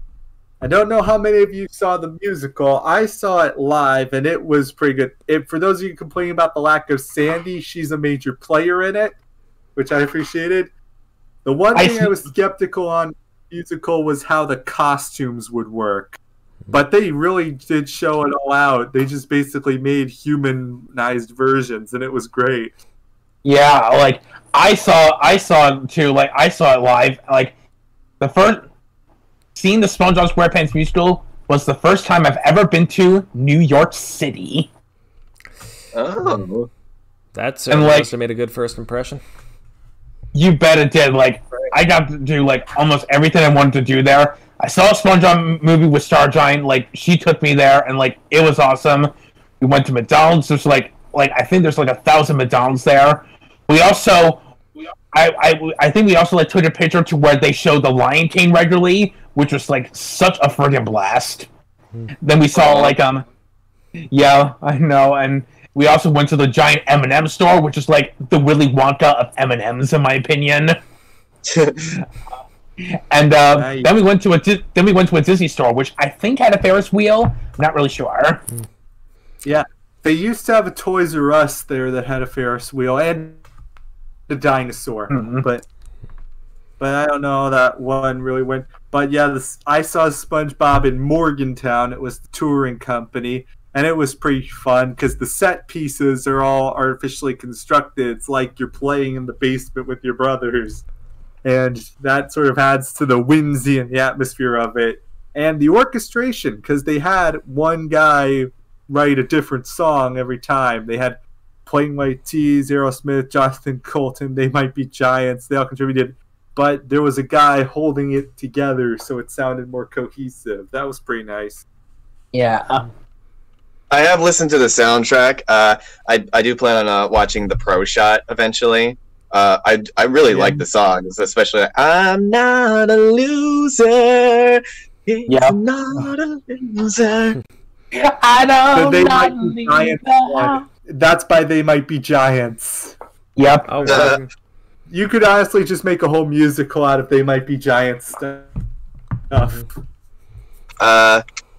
You guys think if that My Little Pony live show wasn't canceled or whatever, it would have gone like a similar route as the SpongeBob musical, where it's like they don't really look like ponies, but like they're just like humanized versions of them? Probably. Although I think it'd be hilarious if they actually wore actual horse costumes. Well, because there are a bunch of funny videos of the horse costumes at for live shows, but it just never works. There's always some sort of malfunction. Although it's clearly front legs, so the back legs are just flopping around. It's like run. Although they could have done something like the Lion King, where it could have been like puppets.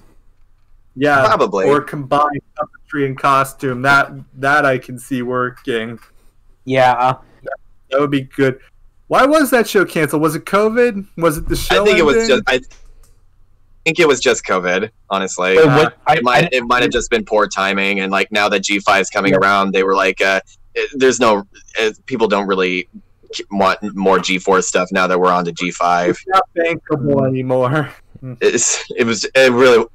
Which sucks because like I heard like some of the demo songs and like if it didn't sound awful. Like it probably could have been something interesting, but oh well. Well, did they get different songwriters for it? Oh, I don't know. I don't know anything about who made it. I might have to check. They might have done the SpongeBob approach where they have a different guy write every song, but it matches tonally with what they're gonna demonstrate. And SpongeBob is already a very musical show, so yeah, I'm surprised with like all these different people they got to write the song that they like still felt like one be musical, like every single one fit the tone. I'm like, that's hard to do. Yeah, and they used Best Day Ever, but it was very appropriate use of Best Day Ever. Yes, I agree. I mean, you kind of got to use it. It's almost synonymous with the show. Even though the episode itself is like a so-so, that song is legendary. Yeah, I first heard that in the credits for the first SpongeBob movie. Like, yeah, I stayed through the credits for that movie in the theater, and I was like, "Oh, I heard this. Nice little ditty." I first heard it on the soundtrack, and it's a household favorite for my family. I remember the summer camp I used to go to as a kid. It was called Camp Hartner, and every year they would have a new like theme for what things would be based around. And it was also a church camp, so it would be like this thing as portrayed by like as seen through the Bible. But one week it was themed entirely around SpongeBob, and like they would show us episodes and tie them back to like biblical stories, and they did like they showed the Best Day Ever episode, and everybody at the camp we would be singing Best Day Ever all the time, like no matter where we were in our cabins, like during activities. It was such a blast. That sounds awesome. Yeah, the meme came full circle. Instead of SpongeBob portrayed by the Bible, it's the Bible. No, instead of the Bible portrayed by SpongeBob, it's SpongeBob portrayed through the Bible. Yeah. I still remember when they did that Best Day Ever countdown, because I was like right at that age where SpongeBob was my life, and everyone in my class was also super into SpongeBob, so this was something that we were all anticipating. Yeah, there was that. A lot of people felt Gyps the Karate Island one, but I think it was a combination of recency bias and a lot of the old episodes not being well circulated at that time. Right. Like, I remember watching the countdown to number 1 live with my younger brother, and we both thought, Karate Island, there is no way that's the best episode. I was like, that episode just came out like a few months ago. I saw it live. It's too new. And I think the only episode from seasons 1 through 3 in the top 10 was the camping episode. Yeah. Well, you know what? If I could see that, because the camping episode is very good. That episode canonically takes place on my birthday, May 25th. It'll help if you just sing along. Campfire song. I actually was able to find a chord chart for that. Wow. Awesome. And you know what was in Family Guy also, unedited, because Dan Povenmire worked on both shows. Oh, that's true. No kidding. I think he wrote the falling right out of the sky joke. Oh, that's a classic. Dude, we're falling right out of the sky! We gotta drop the load!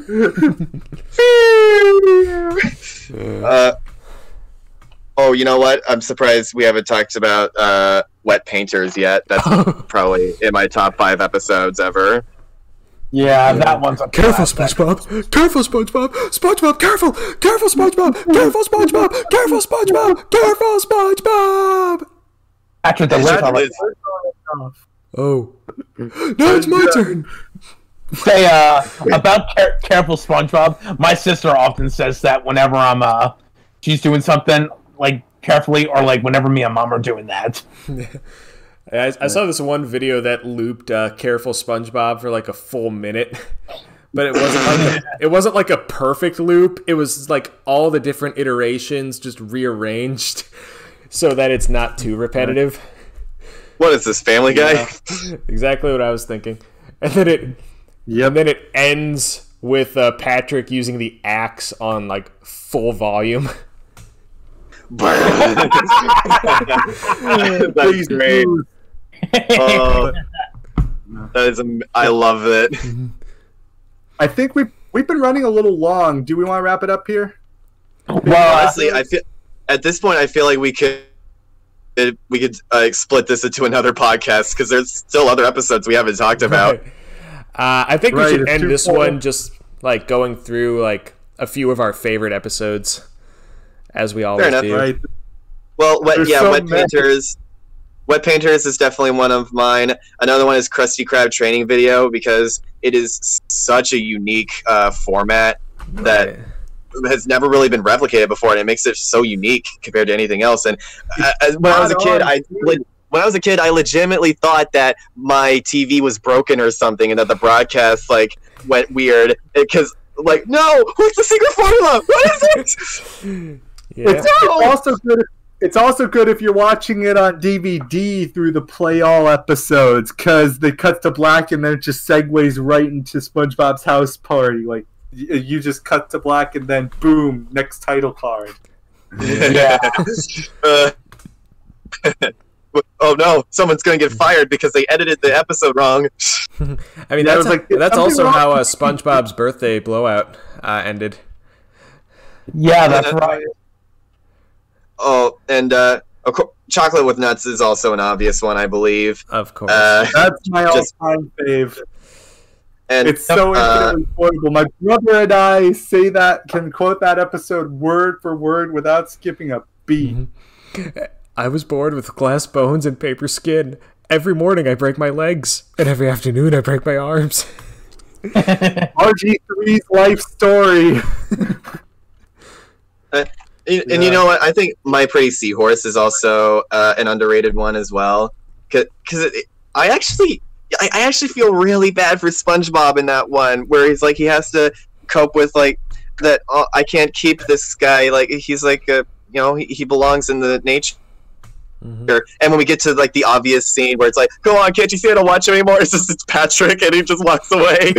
Yeah. The horse just runs. SpongeBob doesn't even look back. But but it's like the big three that most people cite are Krusty Krab training video, Band Geeks, and Chocolate with Nuts. My wild card is As Seen on TV, just because that commercial is just amazing. There I am, Gary. There I am. Yeah, and then in the beginning, see where you're setting up. There's like 3 jokes in 20 seconds. It's like, what are you doing here? What's with all that useless junk? That's the useless junk for scene 28. And what's this? I'm Krusty Krab. Mr. Krabs, everyone needs an understudy. Oh, well, I can't follow you there. But what's he doing here? This job gets very stressful. And then the clown stays. Someone said I can help by burying myself. 3:28 a.m. New bran flakes. Oh my gosh. Bold new taste. Bran flakes. Right. But yeah, and of course the classic striped sweater. Yep. That's an all-time classic. It's that's normally with Oblivious SpongeBob like is normally annoying in other episodes, like A Pal with Gary, for example. But Oblivious SpongeBob in this episode is just written so well that I don't care. Yeah, gets into it. He really gets into it. I better give her what they need and fast. Yep, I think like so that too, wild or card Krabs is going to fire both of us.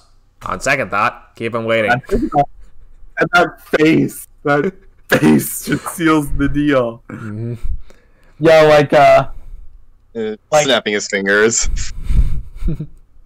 Like for me though, it's very hard to make like a top 10 or even top 20 or 30 best episodes of SpongeBob because they're just so good. But my absolute favorite episode is Graveyard Shift. That is my absolute favorite. Yeah. We talked about before that it's one of the scarier episodes, and just like they do such a good job, like with the tone and the atmosphere and everything, and just like for it to end up being like a total cop out at the very end makes it even funnier. Mm-hmm. Yeah, like what I don't think it gets enough credit for is the design of the hash-slinging slasher. Like I've seen other cartoons where it's like you can clearly tell that's like not the monster or something like that, but this one, the design like in the shouts is great. Like he looks scary, he looks intimidating, he looks like this kind of hunchback like little monster with like red eyes, and like the way how they reveal him is just so ingenious. It's probably the best variation of that trope I've ever seen. I brought my spatula, and then the sleeve falls. Yeah. Squidward, I used your clarinet to unclog my toilet. What? But I think as for my underrated pick, because like my favorite episode is Krusty Krab training video, but that's like in everyone's top 5. But my underrated pick would be Employee of the Month. Just because it's nice to see SpongeBob actually butting heads with Squidward, where he's kind of like the instigator, the nice change of pace, and just the pure chaos of the last 3 minutes. As soon as he stops shaking my hand, I'm going to make a run for it. Yeah, that was pretty neat. Yeah, and just love that. Just love that joke at the beginning where SpongeBob imagines Squidward's face in the Employee of the Month wall photo. Oh my! Yeah. Although, if I had to pick my underrated pick for a really fun one, it has to be one from the later seasons called Patnocchio. It's like this. I talked about this before on Mouse Madness, but it is a brilliant satire of Pinocchio, and I was surprised how far they went with referencing the Disney classic. Yeah, they clicked with all the major beats. They got the gist of the story down. Yeah, and one of my personal favorite running gags in the episode is whenever Patrick lifts off an errand, he says it like he's a rock star. Right. You guys were saying like underrated picks. I think an underrated pick for me is no free rides. It was on a DVD that I had as a kid. It just had like random season 1 through 3 episodes, and like we would watch that DVD all the time, like when we were going on long car trips, and that was one of my favorite ones because it felt unique to have one like where Mrs. Puff was basically the main character. Educational television. Oh no! Let's let that got rid of him. And now back to KRUD with all of your personal "you won't get away with stealing my car" hits. Hey. Yeah. There's a fun visual gag where Mrs. Puff is standing in front of her front door, and there's a picture on the wall of Mrs. Puff standing in front of her front door. I remember that. It's like the Land recursive picture. Just like a recursive loop if you zoom in forever. Like I remember when I saw that, I'm just like, what is that picture? I assumed it was a mirror, but it wasn't moving along with her, so. Hey. Oh wait! Oh my gosh! I guess if I had to like pick a number one, like based purely on just like overall quality, I would probably pick Gary Come Home, because that episode actually makes me cry. Oh yeah. It has one of the and the song is one of the best of the series, like just in general composition. Like it's really hard for me to think about that episode without tearing up a little bit. It's that good. It's a better version of Dubbed. Yes, exactly. Sam, as much as I don't like the third SpongeBob movie, I do like how they got Kenny G to do like his own take on that song. I'm like, okay, that was a nice touch. Yeah. Nice. Speaking of And that the third song, movie rehashes that plot for the third time, and it does it in the worst possible way. I remember hearing a version of that song, but like it was just the lyrics over the music to Redbone, Oh. the Childish Gambino song. Yeah. It fits amazingly well. Right. I think they're in the same key, so yeah. Interesting. I think the SpongeBob song was pitched down to match it. They're the same tempo though. That's what makes it. Yeah. Were there any other episodes you guys wanted to mention before we wrap this up? I covered most of my bases, and that's a lot of bases because I know most of the original 60 inside and out. Right. Yeah, that's why I feel like we could honestly continue this for another one because there's still just like so many other little things that we haven't even like an addendum after the fact. True. Right. But I feel like this has been going on for long enough. We cracked 2 hours. This is we're in some of the lengthier Mouse Madness territory at this point. Right. Yeah. I don't know if it'll be this It's funny long once I get through with editing, because I want funny to too, cut 'cause- off some of the stuttering and pauses, just for Yeah, Right, there were a and when few of those. Carrick's mic went out. right. So Well, it was a bad internet connection. My bad about that. no worries. I've been there. Yeah. But Carrick, since you also watch anime, feel free to leave your suggestions. Oh yes, for what specific show we do? Is that right? Yeah, keep it short. Yeah, oh yeah, don't worry. I know a couple short ones that would be good. I do too, so yeah, that would be fun just to do that. Obviously, not something like One Piece or like Fairy Tail. Or even Pokemon, which is over 1,000 now. Yeah. So we good? Yep, I think just about. And if you guys ever want to see us do an addendum, let us know. Yeah, I'd be more than happy to, because I did not go through my entire repository of SpongeBob quotes. That could fill up another 2 podcasts easily. Right. Yeah. So yeah, we'll see you all on the next one. Yeah, Hey. see ya Later, people. later. Yeah.